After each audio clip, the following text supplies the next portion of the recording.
Cases of depression have been surging over the past few years. And we see over 5 million Americans living with this disease, and those numbers are projected to just skyrocket. That's pulling down our average life expectancy, and so are deaths by suicide, the highest rate in at least 50 years. Studies show as many as 300,000 preschoolers have depression and are at risk of having it all through their lives.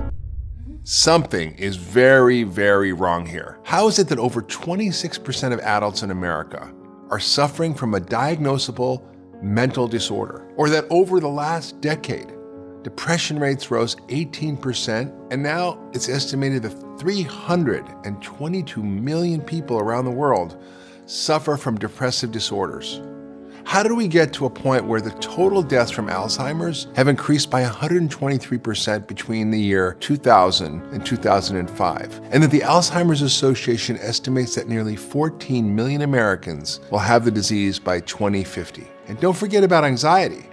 Almost 18% of Americans are affected by anxiety disorders. And by all accounts, it's on the rise, especially within the younger generation. According to the American Psychological Association, 12% of millennials have a diagnosed anxiety disorder, which is almost double the percent compared to the baby boomer generation. And our young children don't have it any better. Let's talk about ADHD. In 1997, about 6% of children were diagnosed with attention deficit disorder. And that number jumped to more than 10% in recent years. That's a 60% increase. It gets even worse. Did you know that suicide was the 10th leading cause of death in the United States last year? And that the life expectancy in the US dropped because of the rise in suicide and drug overdose in America. We're all familiar with the opioid epidemic, but did you know that there's a strong link between depression and the abuse of opioids? That studies have shown that a 1% increase in depression diagnoses was associated with a 26% increase in opioid-related deaths. Is this just now a fact of life? Is this the new normal? Should we all just expect to get one form of a brain disorder or another? I don't know about you, but I'm not willing to accept that. We have to do something about this epidemic. There has to be another way.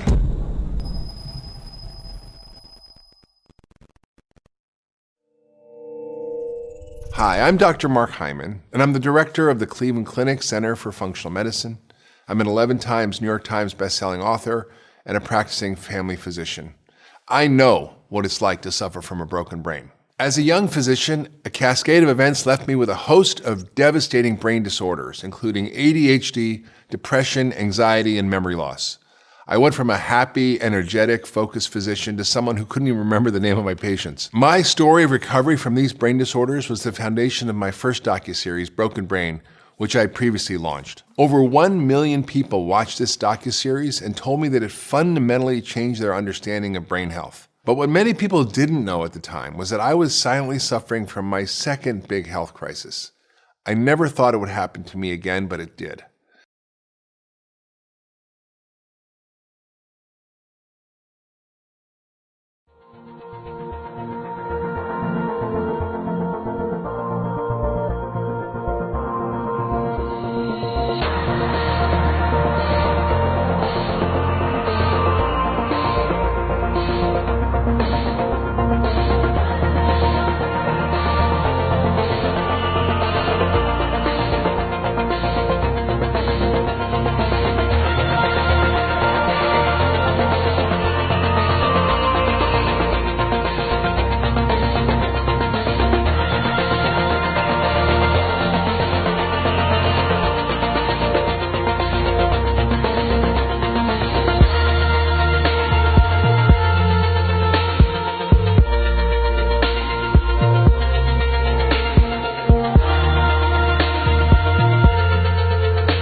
your brain will thank you. It will light up. You're only as old as you decide you are. You know, you can become an elder without becoming an older, because you can grow in wisdom, and yet you keep on learning. In this docuseries, I've asked experts to share actual exercises that you can do at home. Breathing exercises, movement exercises, community building exercises, and belief exercises. We are taking a hands-on approach to brain health this time, and I know you're gonna love it. 2 years ago, I was at one of the lowest points in my life, and it was a wake-up call. Not only was this period of my life physically draining, but I also had to confront a lot of trauma, limiting beliefs that I held, and stress that I'd not been dealing with. I wasn't that superhuman that I learned I should be in medical school that could push for months and months and without any rest or reset. I was a human whose body and mind needed to slow down and discover what was causing my body and brain to break down and what I could do about it.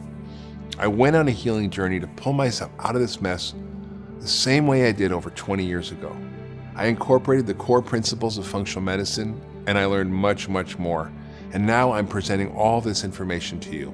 If you love Broken Brain, you're gonna love Broken Brain too.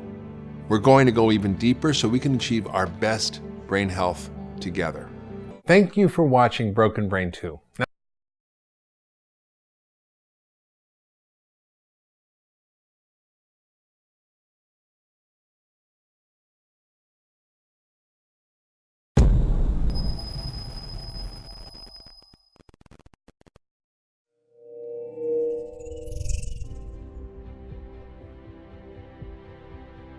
What a journey we've been on. I hope you've enjoyed this docuseries as much as I've enjoyed putting this together with my team. I've learned so much in the process. I couldn't wait to share it all with you. We know that health is far more than just a lack of symptoms. True health is not about the absence of disease. It's about the presence of vitality. The Brain Reset is all about finding your most authentic state of well-being through a customized plan so you can feel truly vibrant and alive, and not just okay. So often my patients ask me, how can I transform my health and wake up feeling good every single day? I tell them it takes inspiration, it takes intention, and practical tools that we can use every day. I've led thousands of patients toward a life of joy and vibrancy, and I want this for you too. I want you to wake up every single morning and give your highest gifts to the world. In functional medicine, we use a different roadmap to understanding disease. We call it the Functional Medicine Matrix. And it identifies what predisposing factors you have, whether they're genetics or triggering events, and how your lifestyle, your relationships, your exercise, nutrition, stress, sleep, all influence these basic functional systems in your body, things we've been talking about, like the gut and your hormones and your immune system, your energy system. These are all part of the key steps to healing a broken brain, and we understand these together in a way that allows us to create a roadmap of what's wrong with you, what's out of balance, and how to fix it.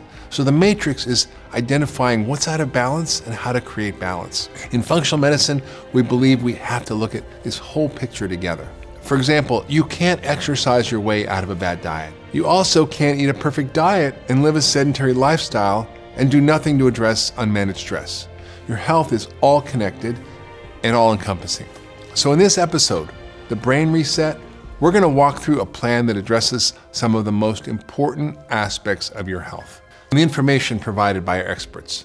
And they include community, relationships, spirit, purpose, emotional health, nutrition, body and movement, immunity and detoxification, and mindset and practice. So let's start with nutrition.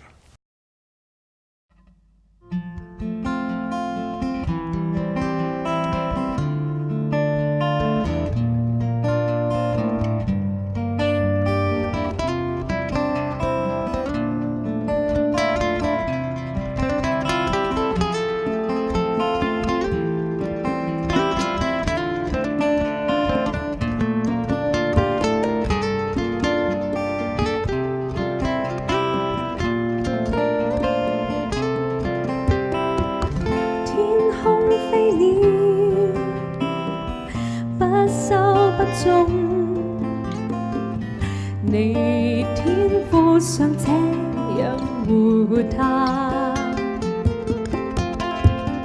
夜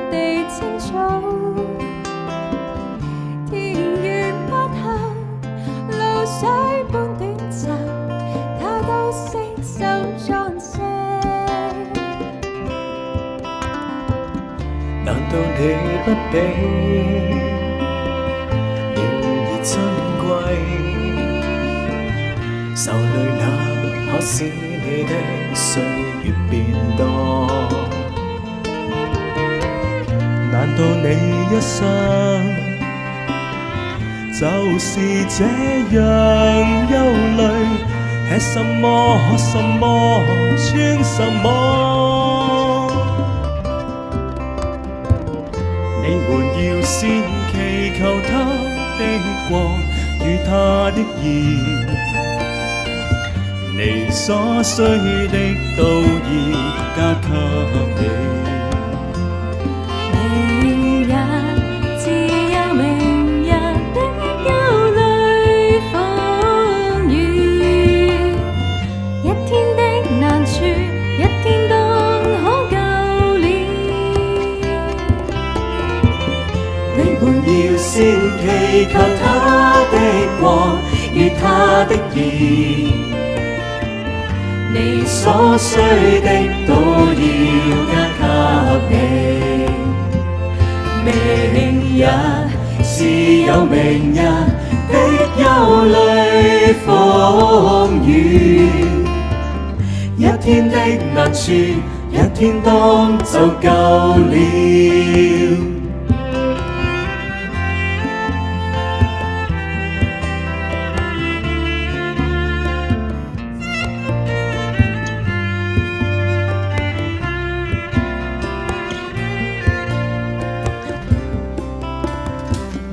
天空飛鳥，不收不種，你天父常這樣活他，難道你不比了而珍貴？受累那可使你的歲月變多？你們要先祈求他的國與他的義，你所需的都要加給你。明日是有明日的憂慮風雨，一天的難處，一天當就夠了。明日自有明日的憂慮風雨，一天的難處，一天當就夠了。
Now, along the same lines, it's important to focus on your sense of purpose if you want to feel fulfilled and complete. Why are you here? What's your calling? Feeling that we have a purpose in life and sharing our unique gifts with the world allows us to tap into a much more joyful way of living. Now, this concept is so deeply connected to our well-being, spiritually, emotionally, even physically. It connects back to our heart-brain connection that we talked about, and that's why it's an important part of the brain reset. Having a greater purpose in life has consistently been found to predict lower mortality across all stages of life. We also know feeling purpose can benefit your brain health. For example, people who maintain a greater sense of purpose in life have been found to have a lower risk of stroke. Our internal dialogue is intimately connected to our physical body. So how can we tap into our own sense of purpose? A major part of pursuing a sense of purpose is identifying what makes you feel your best. What parts of your schedule do you most look forward to? How can you make more time for these things in a way that light you up? And also, what's sucking away your energy and happiness? How can you step away from it and leave it behind? Are you keeping an open mind to unexpected opportunities and things that can actually elevate you? These are really important questions to ask yourself so you can better understand the role of purpose in your life, to feel happier and more fulfilled. So these are really important questions you should ask yourself so you can better understand the role of purpose in your life. And that's going to help you feel happier and more fulfilled. And it's a great stepping stone into the next area of our brain reset, emotional health. Now, most people don't talk about these things, spirit, emotional health, your beliefs. I mean, this is really important stuff, and it actually determines so much about your health. I mean, your thoughts, your feelings, your emotions, your beliefs literally communicate with every aspect of your biology every second. Just think about that. Your microbiome, these trillions of bugs listening in on what you're thinking. Your immune system is listening in on what you're thinking. Every aspect of your biology is tuned in to these things. That's why they're so important. They're not just fluffy things that are not real medicine. They actually are real medicine. In fact, we study sociogenomics, which is the idea that when you're having an interaction with someone, you literally can change their gene expression by the quality of your interaction and relationship. That's pretty mind-blowing. If you're in a fight with someone, you're turning on inflammatory genes. If you're having a loving, connected, heart-centered connection with another friend or a human being, you're going to turn on all the anti-inflammatory genes. It's amazing. So this stuff is really important. Okay. And with some other people, I kind of mix and match whatever I need. Help me overcome my emotional barriers that change my life. It helped me change my inner dialogue, my thoughts, in a way that allowed me to see what I was doing that kept things going the same way, which wasn't what I wanted. The more we push the bad feelings away, in fact, the more power they actually hold over us. And as we've learned from this series, ignoring your emotions can actually contribute to physical disease, which is one of the many reasons it's really important to face your fear of really connecting with your feelings. Now, at this point, you might be asking how to bring all these concepts together and how to understand the brain reset as one program. And that brings me to the final area that we'll focus on, mindset and practice. In this modern and busy world, I've learned to become a master of my time. I have about 10 jobs. I have a wife, 2 kids, multiple teams, and weeks of travel at a time, and the list goes on. It makes me a little crazy. Now, with all this, it can feel pretty easy to become overwhelmed. But what's kept me grounded is making time for the daily activities that make me feel good. It's easy for me to say, cut down on sugar, eat a whole foods diet, make time for movement, connection, and relaxation. But I have to walk the talk too. And this was especially important when I was healing from chronic illness a couple of years ago. Our mindset, our daily practices, can be the strongest guiding force to carry us on our journey to better health. And this is a huge part of my wellness routine. And this is how you're going to bring all these concepts from the docuseries full circle into your own life. Having the intention to eat well or to get regular exercise doesn't make you successful. It's taking action on those good intentions and making them part of your daily routine that will help you. It's helping you make them a habit. Your mindset is your collection of attitudes, how you respond to challenges, how you express gratitude, how you manage your time, how you take care of yourself, These are just some of the parts of your life that you can look at to get a better understanding of your mindset. And mindset deeply affects our body. In the case of stress, for example, people who feel challenged by stress instead of defeated have fewer psychological responses like anxiety, depression, and anger. In other words, they thrive from being stimulated from a little bit of stress. Too much, not so good, but enough stress to actually get them motivated and connected and engaged. Making healthy habits part of everyday life and part of the daily pattern that you follow so they become second nature is all part of harnessing the power of practice to create healthy action from a healthy mindset. We know that health is not focused solely on one specific thing like diet or exercise. It's a combination of many, many lifestyle choices, with the backbone residing in our internal attitude and a devotion to doing the work. The mindset and practice that we have allows us to turn our intentions into vibrant, glowing health. So I hope you'll use our steps outlined in this episode to leverage your own mindset and to create daily practices that will successfully integrate all the other parts of the brain reset into your routine. I can't thank you enough for joining me on this journey. It's been such a fulfilling and inspiring experience to dive into so many important topics with these incredible experts.